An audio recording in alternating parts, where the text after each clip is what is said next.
Most buyers walk through a home, fall in love, and completely miss the signs. That could cost them thousands of dollars later. So before you ever write an offer in 2026, there's a few things that I always look for during a showing with clients that I'm working with, and none of them require tools or a full inspection. Hey, I'm Leanna Martins, your best Edmonton real estate agent, and I want to walk you through a simple pre-inspection checklist that I go through with my clients to help you, while you tour homes, quickly assess what is a real risk and what isn't. It's going to help you identify potential problems. It is super practical, and I like to call it a preventative SWOT analysis. Hey, and if you might be considering buying or selling in Edmonton, make sure you click the link for my free buyer seller academies. I made them just for you to help you prevent problems and get smart, not sold. There is no email required, or if you want a one-to-one consultation with me, no problem. Email me at the email below, leanna@martinsgroup.ca. Let's get back to the video. So these are the exact 5 steps that I take my clients through when we are going through showings. And again, to help them vet risk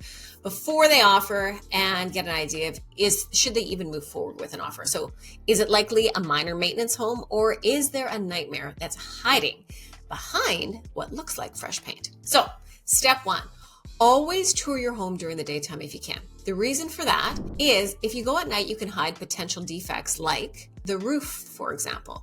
So if the roof is curling or missing shingles, uneven lines, those are things you want to look out for. Look for several places where there is shingles that are curling up. And what you're going to see is you're going to see where in the shingles themselves. So basically you'll see kind of like a discoloration and uneven patchiness of the shingles throughout. And that's where it's just starting to break down from the sun. It starts to degrade the shingle and it curls. When you see that, there's basically gradations of how far it goes. If you are seeing like 20% of the roof, then that is an absolute, that's an area of the roof that's going to have to get replaced. Eaves, troughs, and drainage is something else that you want to look for. You got to make sure that there is drainage and downspouts. Exterior siding and trim, look for things that are broken, look for downspouts that are missing. And those things are the easiest to miss, especially. That's relatively cheap when we're talking downspouts and eaves for the most part, but things like shingles are very expensive. That can be $7,000 to $15,000 depending on how large that house is, because you're charged by the square foot. Hey, if you are getting value from this video and you might be considering buying or selling in Edmonton, join my free buyer or seller academies. The links are below. I have designed them to give you smart preventative maintenance and preventative information like this to get you smart, not sold. Back to the video. So step 2, basement. What should you look for when you're looking at a basement? Basements can tell you a lot about a home's history. So what I like to look for with my clients is anything that's musty or damp. Don't worry if there's a mild bit of must, but it's when it starts to get quite strong, you want to be concerned. Look for staining along baseboards. That shows that there's previous water in there and previous water damage. Discoloration near windows, again, water. Uneven flooring or patched areas indicating that there was a repair done. So you want to find out what there was done and why that's there. Step 3, windows, laundry room, and plumbing. So this is what I walk my clients through when we go through.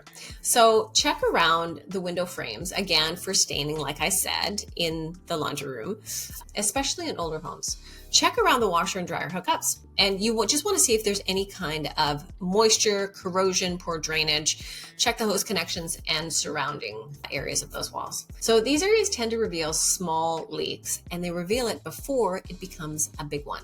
Step 4, your utility room check. So a clean utility room I love to see because it usually means that it's well maintained. The entire home is well maintained throughout. So just have a quick look at the breaker box condition and labeling. If it's labeled, if the wires are neat. Check if it's 100 amp service. So minimum, homes past 1980 will have this. If you're seeing messy wires, it often signals deferred maintenance elsewhere because it's reflective of how the whole home was maintained. And the last step that I take my clients through is step 5, which is upstairs. Quick checks. What do you want to look for? Bathrooms, for example. So always just look behind the toilets quickly just for staining. Also check ceilings below the bathroom, which would be like living room, dining room, just for watermarks. Any discoloration, so patching, uneven textures, things like that. That's something to investigate. So these don't automatically mean don't buy, don't offer, but they do mean ask better questions. How you should use this information.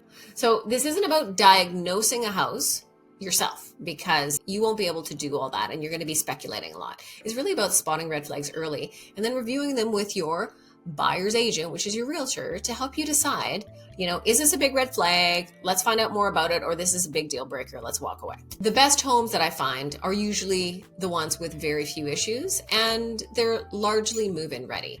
Or if someone is looking at something older and it might just be maintenance pieces, those are expected. However, this is just about doing your due diligence ahead of time and knowing what to look out for. So you're just better equipped when you're out there shopping for homes. Again, if you are considering buying or selling in Edmonton, check out my free buyer seller academies. Those links are below, my friends, and they are designed to give you information just like this to help you get smart, not sold. And if you're serious about a home and want a second opinion before moving forward, or you just like one-on-one counsel, email me direct at leanna@martinsgroup.ca. I'd much rather help you ask the right questions before you buy than try and have you fix the regret after, because you can't. So thanks for watching this. If you enjoyed this, make sure you stick around for my next video because you are going to love it right here.